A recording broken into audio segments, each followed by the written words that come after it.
오늘 윤석열 대통령의 그 담화문에서 키워드 두 개를 찾는다면 뭘까요? 예, 자유, 평화. 계속해서 반복적으로 자유, 평화입니다. 고린도후서 3장 17절에 주는 영이시니 주의 영이 계신 곳에는 자유가 있느니라, 자유함이 있느니라. 우리의 진정한 자유는 하나님이 부여하시는 것입니다. 하나님께로 오는 것입니다. 그러므로 여러분들이 이렇게 거창한 여러 계획과 프로그램이나 이런 것을 지금 말씀을 하셨는데, 중요한 것은 이것이 실천이 되기 위해서는 국민 한 사람 한 사람 모두가 자기의 자리에서 자기의 맡은 일을 충실히 하는 거예요. 우리가 막 국회에 가서 뭔가를 막 할 수는 없잖아요. 그건 우리 자리가 아니에요. 우리 자리는 하나님이 주신 여기 우리가 지금 처한 삶의 정황, 짓젠 레벤이라고 그러죠. 우리가 살고 있는 그 상황 하에서 하나님이 나에게 뭐를 원하실까? 내가 어떻게 하면 하나님을 기쁘게 할까? 거기에 집중하면 그것이 다 모여서 파워, 힘이 되는 거예요. 강하게 되는 거예요. 이 강함이라는 것은 하늘에서 그냥 뚝 떨어지는 게 아니라 우리 한 사람 한 사람의 노력의 결과고, 우리 한 사람 한 사람이 맡은 바 책무를 다할 때 그것이 강함이 되는 거예요. 그렇죠? 그래서 우리는 이 하나님을 진정으로 알므로, 그리고 이 하나님을 추구하고 하나님과 동행함으로써 우리는 그 힘을 여러분들이 발휘할 수 있는 거예요. 그렇죠? 하나님이 여러분들을 창조하신 목적, 여러분들 한 사람 한 사람을 창조하신 그 목적이 있습니다.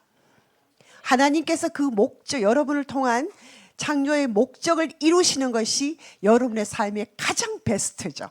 아멘. 그러기 위해서 오늘도 우리가 하나님을 만나기를 원합니다. 오늘 사도행전 14장 1절부터 18절까지 말씀은요, 길어요. 길어가지고 아주 PPT도 간단히 했습니다. 25분의 시간이기 때문에 윤석열 대통령이 그 담화문이 제 시간을 많이 빼앗아갔어요. 그래서 22분부터 지금 시작합니다. 네, 25분이기 때문에 좀 빠르게 나갈게요. 여러분들이 다 공부를 해오셨고, 저는 설교가, 이 시간은 설교 시간이 아니고 말씀을 그저 여러분들의 이해를 더 돕기 위해서 해석해드리는 시간이에요. 그래서 설교 스타일은 아니고요, 해석해드리는 시간이기 때문에 오늘 말씀이 길어서 우리가 합독하는 것은 생략합니다. 그리고 이 번역은 현대인의 성경의 번역이에요. 그래서 굉장히 스토리텔링식으로, 이야기 형식으로 쉽게 되어 있습니다. 자, 보시겠습니다. 자, 여러분들이 지금 이거를 지난번에 우리가 본 거는 이거를 봤습니다. 아니요, 이렇게 안 되네요. 이것이 네. 이 형태인데 이게 좀 여러분들이 보시기가 힘들 것 같아서 손으로 수작업했는, 물론 이건 제가 한 건 아니고요. 우리 선배 목사님이 아주 이런 걸 잘하시는 분이 그걸 다 그리셨어요. 그래서 이제 우리 후배들한테 나누어 줬는 건데, 여기서 이제 보시면 여러분들이 쉽게 보실 수 있습니다. 선을 따라서 쭉 가는 안디옥에서부터, 수리아 안디옥에서부터 이렇게 이제 실루기아로 항구 도시로 가서 구브로로 가서, 그죠? 구브로에 처음에는 살라미에서, 그 다음에 바보로 가서 이제 버가 비시디아 안디옥에서 핍박을 받았죠. 박해를 받아서 이고니온으로 이제 이동을 했습니다. 그래서 오늘의 배경은 이고니온이에요. 이해하시죠? 그래서 이고니온으로 갔더라라고 그 전에 우리 13장 마지막 절에서 말씀하셨는데, 오늘은 이제 이고니온 유대인의 회당이 이제 배경입니다. 이고니온에서 이제 두 사도가 함께 유대인의 회당에 들어가서 이제 말씀을 전했어요. 그랬더니 유대와 헬라의 허다한 많은 사람들이 듣더라 그랬어요. 여기서 우리 믿음은 들음에서 난다. 그렇죠? 말씀을 듣지 않으면 믿음이 생기질 않아요. 그래서 여러분들이 말씀을 잘 모른다고 생각하시는 분들은 동영상이나 여러 곳에서 말씀을 들을 수가 있습니다. 듣고 말씀을 읽고 하면서 성령 하나님께서 여러분 안에서 그 말씀을 풀어 해석하실 수 있도록 여러분들이 그 노력은 하셔야 되겠죠.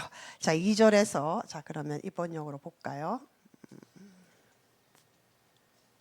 네, 그래서 그리스 사람들이 많았다. 근데 많은 사람들이 말씀을 듣고 믿었다 그랬어요. 근데 2절에 넘어가서 유대인들이 이방인을 선동했다. 수리아 안디옥에서도 박해를 했기 때문에 이제 이고니온으로 이동해 왔는데 거기까지 따라왔어. 또 그쪽에 있는 이방 사람들을 선동했다. 아까 우리 담화문에서 선동 많이 얘기가 나왔죠. 이거는 마귀의 아주 독특한 하는 일을, 마귀가 사람들을 방해하는 제일 첫 번째가 선동이에요. 거짓으로 선동, 거짓 뉴스를 퍼뜨려서 선동하는 거. 이거는 어디에도 나타나는 겁니다. 이 선동이 굉장히 사람들을 혼란에 빠지게 하죠. 그래서 이 선동 당하지 않으려면 우리가 말씀 속에 깨어 있어야 됩니다. 왜냐하면 우리 시편 19편 6절, 7절, 8절 쭉 이어서 가는 말씀이에요. 여호와의 율법은, 말씀은 완전하여 우리의 영과 혼을 소성시키기 때문입니다. 그래서 우리가 말씀 안에 있어야 되는 이유가 그렇습니다. 여러분들 신앙이 좋다, 믿음이 좋다, 철야를 한다 다 좋아요. 이거 너무너무 중요한 겁니다. 그런데요, 여러분과 하나님이 밀착해서 만남이 없는 그런 신앙적인 종교적인 행위는 어느 순간 힘들거나 어려움이 닥치거나 하면 이건 무너져 버리고, 여러분들의 삶에 있어서 정말 어려운 일, 힘든 일, 고난을 딱 맞닥뜨렸을 때는 여러분들이 지금까지 믿어왔던 하나님이 여러분 안에 아무 힘이 없을 때가 있어요. 여러분 그런 거 느끼셨나요?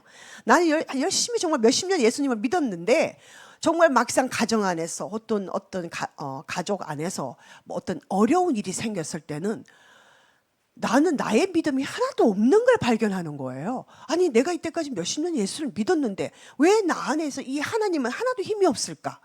왜 그랬을까요?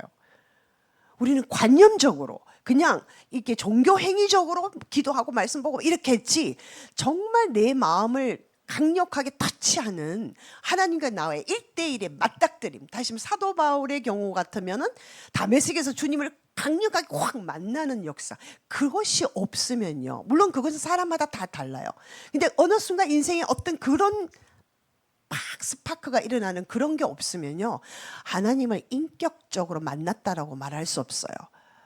이건 사람마다 다르다 그랬어요. 꼭 사도 바울식으로 주님을 다 만난다는 게 아니에요. 다 다르게 만나지만 어느 순간 주님이 내 마음에 꽉 들어와서 내가 회개가 터지는 역사가 분명히 여러분들 있을 거예요.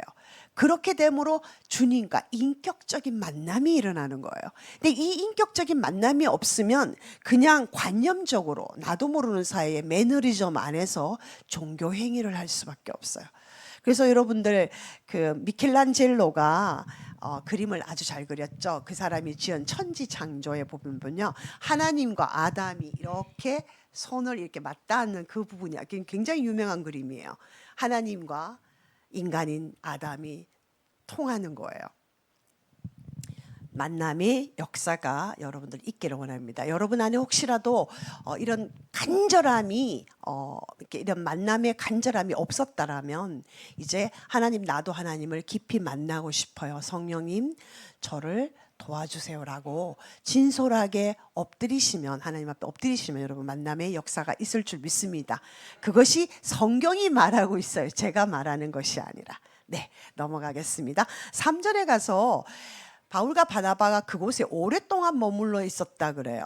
자, 전도를 하고 나면 뭐 한 달, 두 달 정도 하면 전하고 나면 떠날 수 있는데 왜 머물러 있었느냐라는 거죠. 실제로 이때 이방인들은 유대인들에게 의해서 선동을 당했기 때문에 많이 이렇게 잘못된 관념 속으로 빠져들어 있었던 거죠. 잘못된 그 종교에 빠져있게 된 거예요. 그러니까 미혹당한 거죠. 그래서 이것을 바로 잡아서 예수 그리스도를 그들 마음속에 다시 뿌리내리게 하기 위해서는 시간이 필요했던 거죠. 그래서 머물면서 말씀을 가르치고 양육한 거예요. 여러분, 교회의 가장 큰 직무가 두 가지 있어요. 여러분들이 각자 교회잖아요.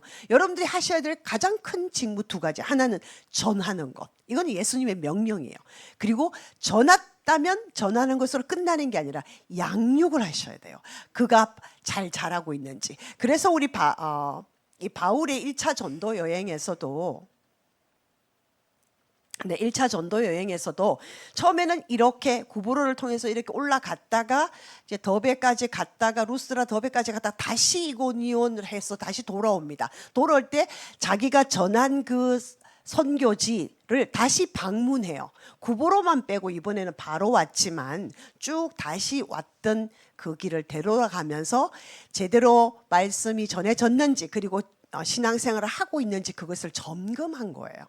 바울 사역의 가장 큰 특징은 양육입니다. 여러분 에베소에서도 바울이 2년 동안 머물렀어요. 고린도에서도 1년 6개월을 머물렀어요. 실제로 이건 전도 여행이기 때문에 그냥 전도하고 그 다음 지역으로 계속 옮겨가도 되는데 머물면서 가르쳤어요. 그죠? 두란노 서원도 세웠고 그래서 성경 공부를 가르쳤어요. 자, 여기서 지금 오늘 말씀에서 이고니온에 들어가서 유대인의 회당에 있었던 거는 사실상은 그 당시에는 대부분의 유대인들이 회당에 모여서 예배를 드렸습니다. 회당 예배를 드렸어요. 여러분 기억하십니까? 누가복음 4장에서 예수님도 회당에 들어가셔서 이사야 말씀을 펼쳐서 이사야 61장 말씀을 선포했죠. 그런 식으로 말씀을 했습니다. 그러니까 오늘날로 말하면 설교하는 형식이죠. 말씀을 읽고 설교를 하는 형식. 그런 식으로 예배가 진행된 거예요. 유대인 회당에서. 그렇기 때문에 그런 점에서 유대인들도 모여있고 그리고 이방인들도 예수 믿는 사람들이 오고 했기 때문에 회당에서 가르치는 것이 굉장히 용이했습니다. 그래서 바울 사도는 이것을 아주 잘 이용을 했어요. 거기서 사람들이 모여있으니까 말씀을 전하기도 좋죠. 물론 아고라 강장이나 시장을 두루 다니면서 전도도 하기도 했지만 가장 먼저는 유대인이 회당을 사용했다라는 거예요. 그래서 우리도 이 전도 방법에 있어서 좀 연구를 해 보셔야 될 것 같죠. 네, 그리고 이제 아까 2절에서 선동해가지고 악감정을 품게 했지만은 바울과 바나바는 거기서 주저하지 않고 보통 이렇게 되면 뭐 이렇게 위축돼서 이렇게 도망을 간다거나 좀 말씀을 덜 전한다거나 이래야 된다. 더 담대하게 주님을 의지하여 말씀을 담대하게 전했다. 주님을 의지했단 말은 주님이 주신 힘으로 했다는 거예요.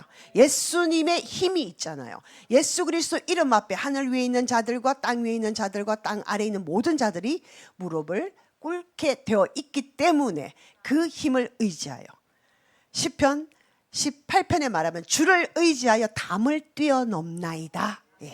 그런 힘이 주님으로부터 온다는 거죠. 여러분들 삶에 힘이 없습니까? 그러면 주님으로부터 힘을 공급받으셔야 돼요. 다른 휴가 간다? 뭐 휴식을 취한다? 이걸로 힘이 충족되지 않습니다. 왜? 여러분들은 하나님의 자녀이기 때문에요. 네. 그래서 그렇게 말씀을 전할 때 이제 하나님이 역사하신 거예요. 네. 주의 말씀을 증거해 주는데 뭘 통해서? 기적과 이적을 통해서 signs and wonders라고 그러죠. 기적과 이적을 통해서 이제 뭐 굳이 그거 막 차이는 제가 설명을 하지 않겠습니다. 통해서 이제 하나님이 정말 살아계시구나. 하나님은 정말 있으시구나. 존재 가치를 증명해 주신 거예요, 하나님이. 할렐루야. 신나는 일이죠. 네. 자, 그러니까 그런 상황들 속에서 여전히 이제 두 파로 나뉩니다. 우리나라처럼요. 네. 예수를 믿는 사람과 예수를 믿지 않는 사람, 반대파, 이게 두 개가 나뉘어졌다는 거예요. 5절에 가서 그래서 이 반대파에 선 사람들이 사도들을 돌로 쳐 죽이고자 했어요. 근데 이 돌로 쳐 죽이는 것은 율법에서 구약에서 유대인들이 돌로 쳐 죽이는 관습을 가지고 있습니다. 그렇죠? 음행한 자 그리고 우상 숭배한 자는 돌로 쳐 죽이라 하나님께서 말씀하셨잖아요. 그런 율법이 얽매여 있던 자들이 신약 시대에 왔어도 그들이 생각할 때 이 바울과 바나바는 신성 모독을 하는 자들이요, 하나님을 모독하는 자들이요, 사람들을 선동하는 자들이요, 그들이 볼 때는 그랬기 때문에 돌로 쳐 죽이고자 했다는 거예요. 그러니까 여기에 주동 세력은 유대인들이었다는 거예요. 쉽게 말해서 하나님을 믿는 자들이 하나님을 믿는 사람을 박해한다라는 거예요. 참 아이러니하죠. 자, 그래서 이 상황을 알아차린 이제 바울과 바나바 그리고 주위에 있던 사람들이 이제 근방으로 피신을 갔다라는 거예요. 근데 우리 마태복음 10장 23절에 보면은요, 예수님께서 그랬어요. 이 동네에서 너희를 박해하거든 저 동네로 피해라, 이런 말씀이 있습니다. 그래서 아주 충실하게 이 동네에서 막 지금 박해가 있으니까, 물론 이게 죽음이 두려워서라기보다는 아직 사명이 남아 있기 때문에 복음을 전해야 되는, 그래서 그 근방으로 피해서 갔습니다. 그런데 보세요, 7절에 기쁜 소식을 전하였다, 이 말씀에는 그냥 되어 있는데 개역개정에는 보면 거기서 복음을 전하니라 이렇게 돼요. 복음이 기쁜 소식이잖아요. 복된 소식. 예, 거기서라는 게 중요해요. 그러니까 이 바울과 바나바는 이 박해 상황 속이지만 그 피신한 그곳에서도 복음을 전했다. 그럼 우리도 지금 우리가 처해 있는 이 상황 하에서도 복음을 전해야 된다라는 결론이 나오죠. 그죠? 이게 제 말이 아니라 여러분 말씀을 읽으면 저절로 그 말씀이 옵니다. 그리고 이제 6절에 보면은요, 이제 루가오니아의 두 성인데, 루가오니아는 지역 이름이에요. 그 지역 안에 이제 성이 있는데, 예, 루스드라와 더베인데, 루스드라는 우리 나중에 사도행전 16장 1절에 보면 이제 거기서 이제 바울이 디모데를 만납니다. 디모데를 만나는 그 루스드라고요. 이제 그래서 피신을 가서 기쁜 소식을 전했다, 이렇게 말씀이 되어 있습니다. 그 다음에 우리가 보면은, 자, 그런데 이제 하나님께서 기적을 일으켜 주시는 거예요. 루스드라에 태어나면서 안전뱅이가 있었는데, 예, 바울의 설교를 듣고 있을 때 바울이 그를 딱 보는 거죠. 그냥 성령님께서 알게 하시는 거예요. 저 안에 믿음이 있구나, 이걸 분별하게 하시는 거예요. 바울이 무슨 투시력이 있거나 그래서 아는 게 아니라 말씀을 전하는데 굉장히 말씀을 잘 받아들이는 거예요. 막 초롱초롱하게 막 말씀을 듣는 거예요. 그거는요, 여러분 앞에 딱 서면요 다 보여요. 여러분들이 쭉 있으시잖아요. 80명 뭐 정도 계시는데 딱 보면요, 쫙 누가 말씀을 받아들이고 누가 딴짓하는지 다 보여요. 이게 순간적으로 휙. 네. 아주 그게 믿음 있는 것을 봤다라는 거예요. 그래서 바로 말씀을 선포하면 일어나라. 자, 우리 이거는 사도행전 3장에 성전 미문에 앉아있던 안전뱅이 기억하시죠? 베드로 사도가 은과 금은 이 동양하기 위해서 거기 안전뱅이를 한 푼 주십시오 이러고 앉아있는 사람이에요. 성전 미문에 이제 성전으로 들어가는 문이죠. 문이 여러 개 있는데 그 미문에 앉아있었는데, 베드로가 은과 금은 내게 없어도 내게 있는 것으로 내게 전해 곧 나사렛 예수의 이름으로 명하노니 일어나 걸어라. 그래서 그가 벌떡 일어났다는 동일한 기적이에요. 그러니까 하나님은 이런 것들을 일으키신다는 거죠. 자, 그래서 걷기 시작했습니다. 여러분 여기에서도 물론 성령 하나님이 바울을 통해서 강력하게 역사하심이 있었습니다. 그러나 또한 이 걷지 못하는 이 사람 역시도 그 안에 내가 하나님으로 인하여 예수 그리스도로 인하여 고침을 받겠구나 하는 믿음이 있었다라는 거예요. 영적으로 육적으로 둘 다. 왜? 하나님 말씀을 굉장히 주시하면서 아주 경청했거든요. 왜? 바울 사도가 보니까 고침을 받을 만한 믿음이 있는 걸 봤다라는 얘기는 그만큼 아주 말씀을 경청했다는 얘기고, 그리고 그 안에 믿음이 있는 것을 본 거예요. 그러므로 일단은 먼저는 말씀을 듣고 그 안에 믿음이 생기는 영적인 치유가 일어나는 거고, 그 다음에 육적인 치유가 일어나는 거예요. 여러분 이게 거꾸로 되지는 않아요. 여러분 영적으로가 먼저입니다. 영적으로 여러분 자유함이 얻을 때 육적으로 자유함이 따라오는 거예요.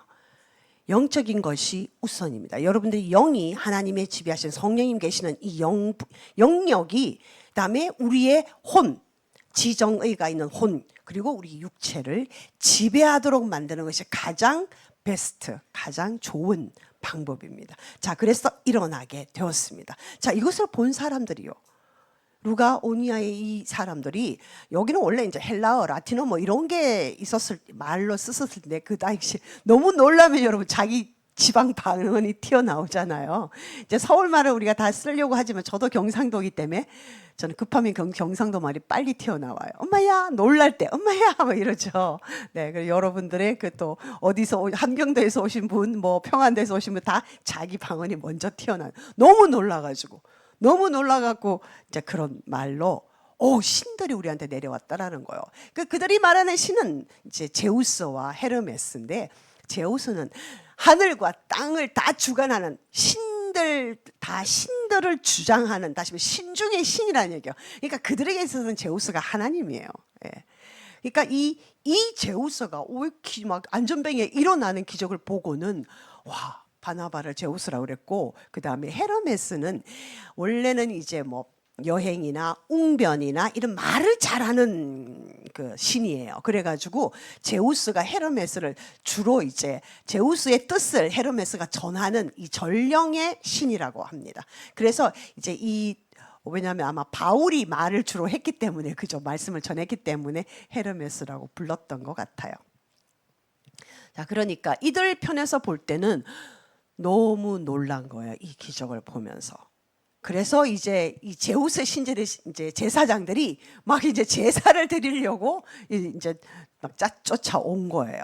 그렇게 했을 때 바나와 바울이 자기 옷을 찢었다 이 말은요, 뭐 쓸데없이 그냥 어떻게 무슨 폼 잡으려고 했던 게 아니라 이거는 굉장히 안타까움, 이런 걸 나타낼 때 제발 하지 말라고 그러면서 자기의 진정성을 나타낼 때 옷을 찢습니다. 우리가 회개할 때도 구약 시대 보면은 옷을 찢고 죄를 뒤집어 쓰고 했죠. 이건 굉장히 자신의 지금 심정이 엄청나게 안타까움을 표현하는 부분입니다. 그래서 이렇게 외쳐요. 나도 여러분들과 같은 사람입니다. 근데 이거는요, 이제 우리 개역 개정에는 여러분과 같은 성정을 가졌다라는 거예요. 그리고 우리 야고보서 말씀에도 엘리야는 우리와 같은 성정을 가진 사람이라 그런 말씀이 있죠. 이 성정이라는 것은 생각하는 게 같다라는 거예요. 그러니까 밥 먹고 화장실 가고 자고 뭐 사랑도 하고 미움이 있을 때 미움도 하고 슬퍼하기도 하고 즐거워하기도 하고 이런 모든 감정들을 가진 인간이라는 얘기예요.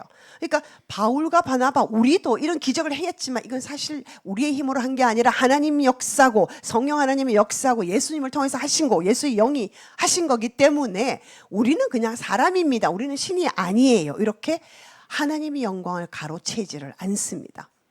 자칫하면은 내가 너무 잘했어 막 이렇게 될 수 있잖아요. 자뻑할 수 있잖아요. 근데 이 힘은 분명히 바울과 바나바의 힘은 아니었습니다. 그렇죠?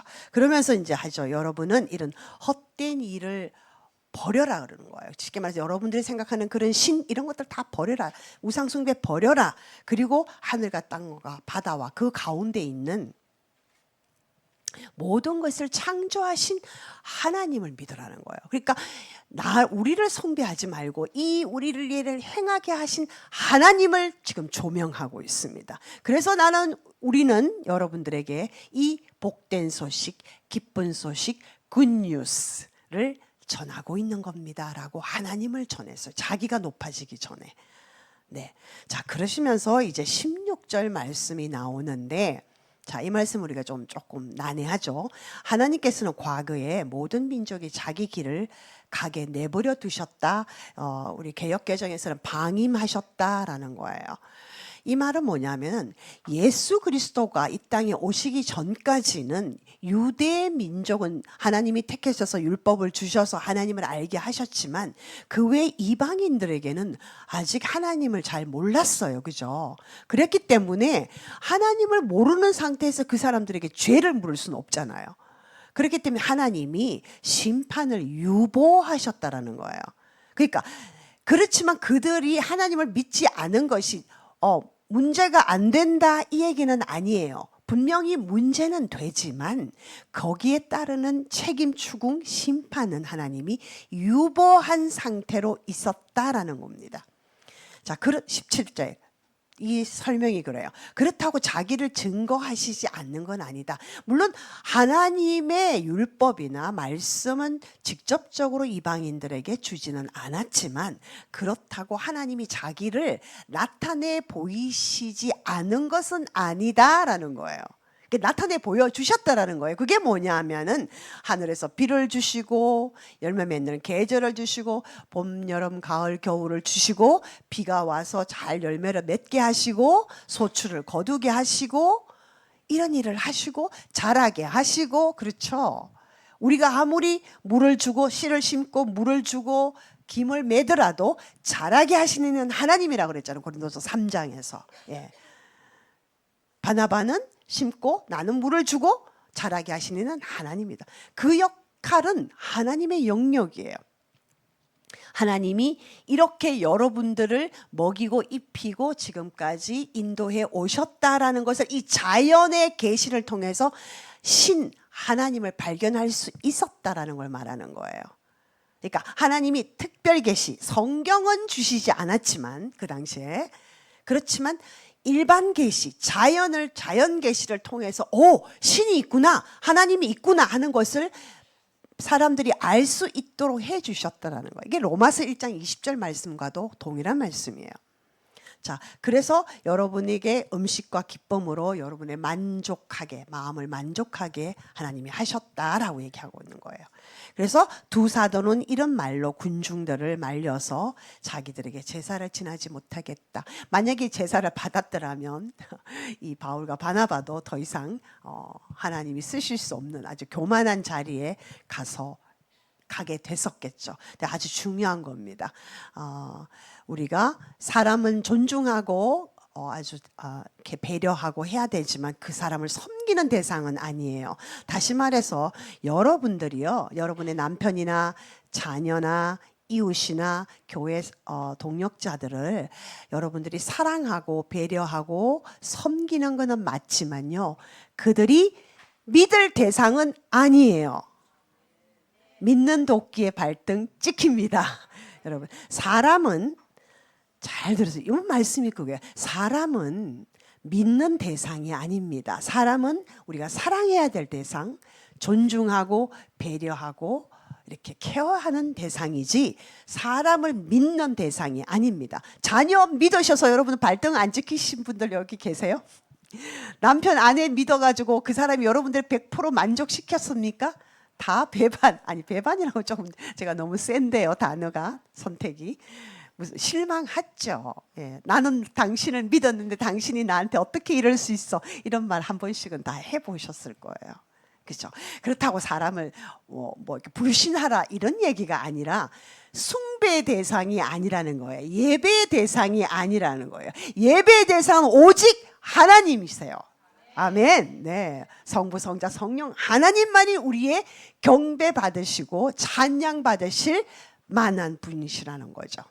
네. 그래서 사람은 사랑해야 될 대상이다. 이 바울과 바나바가 이 상황에서 굉장히 잘 설명을 해주고 있습니다. 네. 그래서 오늘 말씀이 대충 제가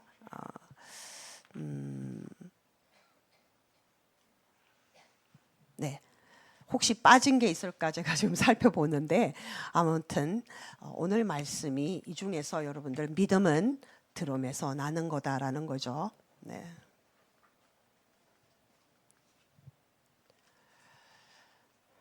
자, 우리 말씀을 다시 한번 보겠습니다. 자, 우리 바울 사도행전 13장과 14장은 바울의 1차 전도 여행이다. 그에 대한 기록이다. 이제 여러분들 인지하셨죠? 13장과 14장은. 그래서 그 경로를 잘 보여주고 있습니다. 여러분 이거 5분만 이렇게 들여다보시면 다 기억할 수 있어요. 여러분들 머리가. 두뇌를 자꾸 쓰셔야 돼요. 그래야서 치매 예방이 됩니다. 두뇌 근육 훈련을 한다라는 그런 프로그램이 있는데 거기는요 이런 얘기가 있어요. 시간이 조금 남아서 여담을 하겠습니다. 여러분들이 하루에 잘 아는 단어가 기억이 안 나는 거예요. 그래서 여러분들 시장을 갔다. 근데 예를 들어서 어떤 분이 얘기해요. 파프리카가 생각이 안 났대요. 그 바로 이름이. 자, 파프리카가 평소에 너무 잘 아는 야채 이름인데도 어느 순간 그게 갑자기 기억 안 나는 거예요. 그러면 아, 이거 내가 정말 건망증이 더 심해졌구나 이러고 절망할 게 아니라 그런 단어들을 하루에 쭉 몇 개가 있다면 적는 거예요. 그걸 적어서 여러분들 주무시기 전에 그것을 10번을 외치라는 거예요. 파프리카, 파프리카 하면 파프리카라고 외치면 그 파프리카 그림이 여러분들의 이미지가 동동 뜰 거 아니에요. 그래서 파프리카, 파프리카 이렇게 10번씩 외치면, 만약에 그게 또 옥수수로 10번씩 외치면 그런 단어가 여러분들 10개다. 그러면 한 총 100번이죠. 100번을 외치라는 거예요. 그러면 그 두뇌에서, 여러분들 뇌에서 그 파프리카라고 인정하는 그 세포가 있는데, 그것이 노화가 돼서 이제 죽으려고 하는 거예요. 죽으려고 가만 놔두면 파프리카가 이 단어를 인지하는 그 세포는 죽어버리는 거예요. 근데 이 세포를 살려주는 거예요. 물론 이 파프리카라는 이 주장하는 세포가 죽으면 옆에 세포가 그 일을 담당은 해요. 그렇지만 세포가 자꾸 죽으면, 뇌가 자꾸 쪼그라들면은 치매 확률이 굉장히 높아지고 뇌 건강에 더 노화가 되기 때문에 계속 이 세포가 죽지 않도록 살려내야 되는 거예요. 그래서 그거를 10번씩 외치라는 거예요. 동일하게 여러분, 이 원리가 굉장히 중요한 게, 동일하게 여러분들이 말씀을 계속적으로 선포하시는 거예요. 여러분이 귀가 듣도록.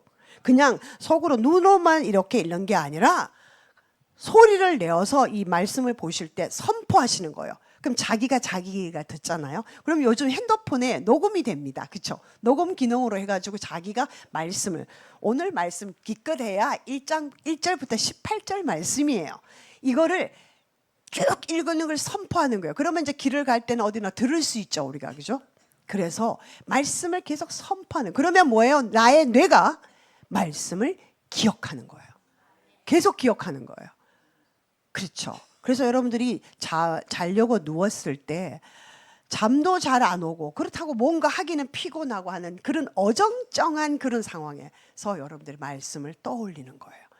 기도하는 거예요. 말씀을 붙잡고. 뭐 다는 아니더라도, 아, 오늘 말씀 같으면 박해를 받아서 비시디 안디옥에서 이고니온으로 갔지. 거기서 이런 일이 있었지. 바울의 전도가 13장 14사도행전 13장 14장에 나오는데, 아, 이렇게 그림을, 지도를 이렇게 떠올릴 거 아니에요. 이미지를. 지도를 쭉 보면서, 아, 여기서 이렇게 가서 이렇게 올라갔다가 다시 여기까지 더베까지 갔다가 다시 되돌아갔지. 요번에는 구브로는 빼고 이탈리아에서 바로 수리아 안디옥으로 갔지.